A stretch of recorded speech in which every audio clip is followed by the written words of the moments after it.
All right, my beloved. So we're watching past four episodes of Ren and Stimpy, and I got to thinking.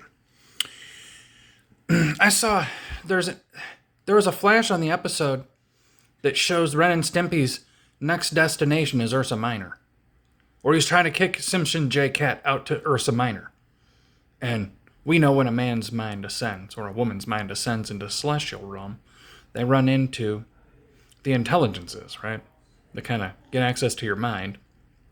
Once you ascend past Malkuth with your mind, intelligences get access to you. This is where they get a lot of comedy, a lot of satire, a lot of animation. The whole concepts come from necromantic ideals, where they get access to spirits that have recently passed to kind of keep the age going, right? Sometimes you reach back a little bit in the past and stuff that people forgot 30 or 40 years ago, and you repackage comedy, and people love it today. And you use that comedy and you filter the modern day stuff through it so that it becomes, accessible and relatable for, the people that are consuming it for the time. So, that douchebag Don Rickle fucking told me that comedians are all locked up in the North Star, and it's actually a good thing, right? If you live a good life, if you're a fucker, you end up in the cube, right? There's multiple dispositions. You end up in the zodiac most of that time. You end up back in your star family. Or you can end up in Jove for a period of time. It all depends what Kayuan wants, right? Saturn, right? And we believe that that's the actual structure of the system. The Mazaloth, it's actually right in front of us. How the whole kingdom works. Malkuth, the earth, is the kingdom. It doesn't get any better than this. There's not a new thing.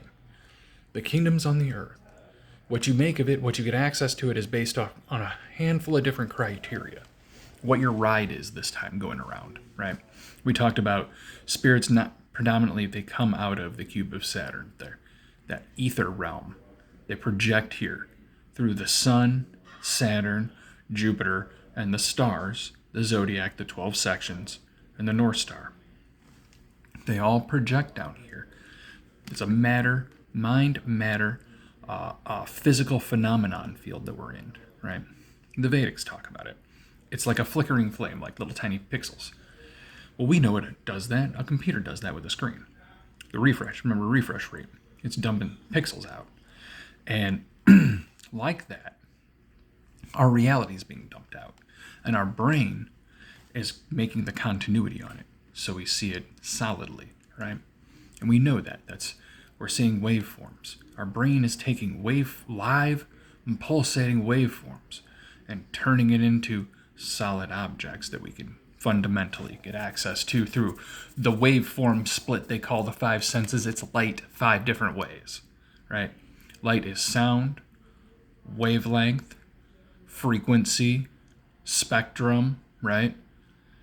Whatever range it is, even sound, even smell, even touching, and all at the fundamental reality level is those waveforms, right? Which goes back to light. It was the light that was formed that created our reality. We have that. It's absolutely abundant. We can see it. There's even stuff that transverses the visible range, right? And that's still fundamental real matter, right? And there are things that are like mind power that get access to us here. Because our minds, like you want to call them ghosts or specter, however you want to call it, it's a ghost world. It's really a projection field, and if it's a light projection field, that's specters. That's not real. It's quasi-real. The most real thing you get is down here. Now, the thing you get up wherever else, some states are better than others. The worst state is to be back in the cube, because that's the cage match or the sit-down, long-term sit-down you get with the one they call God. It's not really God. It's Saturn. Kayan. They've got 100,000 years of his names. But you want to call it whatever they call it now. Come on. There was something that always was. We were always kind of made fundamentally aware of the parameters of the place. That we should be a certain kind of way. It's okay to treat people the way you'd want to be treated, right? There's nothing wrong with that. Is there a law against that? Is there a law against other certain things, right? We think about that stuff. So what I want to share with you is whatever it was that I had access to several comedians to make a couple little jokes, right? It was Mitch Hedberg, Don Rickle, and Norm Macdonald. And I had a couple malefic spirits added to me to see if I'd do something stupid. I had Richie the Night Star and like a couple other weirdos that were trying to talk to me to get me to do stupid things, you know? We believe that might have been a bout of madness or just how the function of this place works. Like, you get added benefic things, but also they get kind of paired with malefic things to see if you'll kind of beat that mind power back. It's like getting little mental engines. If they give you mental engines, they're going to give you ones to counter them. There's no such thing as pure benefic here. This experience isn't like it's a kingdom that's manipulable and ascendable, and you only want to ascend a certain way. You want to live out a life that's good and socially conscious, and then do it again, right? And you eventually ascend. Certain ascensions allowed.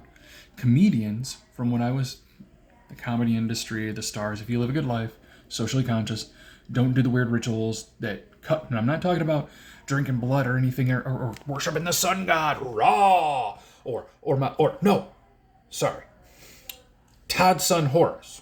Like I renamed him because I renamed the son Todd's son Horus. Yeah, I get in trouble for that. What you get in trouble for is what you do to other people and what the paradigms they end up living out. Which is why I'm grateful I was lifted out of. I mean, religion like shit. It's destroying people.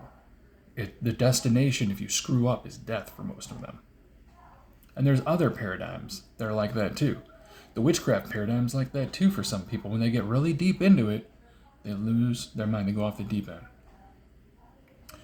And that's all they want to do. And people can't figure out what they're doing, what they're up to, why they're up to, the way they're up to it. And some people are well-to-do enough to make it work. Other people can turn it into an enterprise. Other people it completely consumes and destroys them and turns them into people that do things that end up sitting in the cube because they witched a bunch of people out because witchcraft is real. This stuff is real. It's not all fake. They'll give you access to it, temporal specific rights and stuff to do whatever. You never asked what it would cost or what the other end of it might be. But I want power. Everybody wants power. Shit, I want power. We all want things we don't need, right? Thankfully, there's something above us, an operating system, the Saturn of the solar system, that makes sure that whoever gets whatever God's coming doesn't get away, right? He traps them in there, and they sit there, and many times the disposition is to let them out kind of messed up, right? And see if they'll live a normal life, right? That's how it is. That's how it is. The favorite of this guy are the prey of the upper class. For some reason. And that's why this power didn't even want to get rid of the Bible. I don't want to support the Bible. I got trapped by the biblical paradigm, and it's deadly, guys. It's absolutely, people don't want to get out of it. They get attached to it, and they absolutely. If you're selling books on it, I mean, it fucking makes sense, right? If you're selling like whatever it is and making money, it makes sense. But if you're just living out dogma and then bigoting everybody because of your fucking dogma, you're not even hating people correctly. I mean, they segregate us by the stars and by the planets and the aspects and how we act in certain ways, and not about what power we kind of, because they're like, you could even rename us, serve us, don't consider us, don't pray, but don't kill, and don't defraud, and don't ruin people's lives, and don't be in between people's relationships in certain ways. And you know what I mean. There's that the dating culture is the worst for that. People are gonna have a really rough time because technology has made it really easy for you to be evil to each other. And evil exists. Things that are not socially responsible exist. It totally exist, right? I mean, we've all had stuff happen to us, in some capacity, whether it was just socially irresponsible things that people had done that taken from us, or they were stealing my tools or taking my clothes or whatever it was, whenever it was, right? We've all been through stuff, right?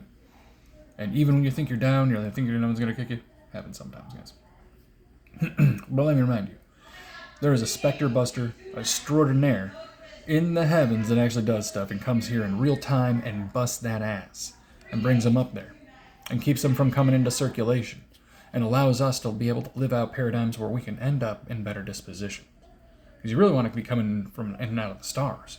If, your dispositions are good. Or in and out of Jupiter, right? Or in and out of the North Star. Because then you get those positive positions every time you come down, right? Because it is a kingdom, but you have to ascend a certain way, right? I'm trying to paint a picture here. And this is the thing. There's not a heaven to come. Everything is done here. No matter what the state here is, there's ascensions up and down in it, right? Just some thoughts. Later, beloved.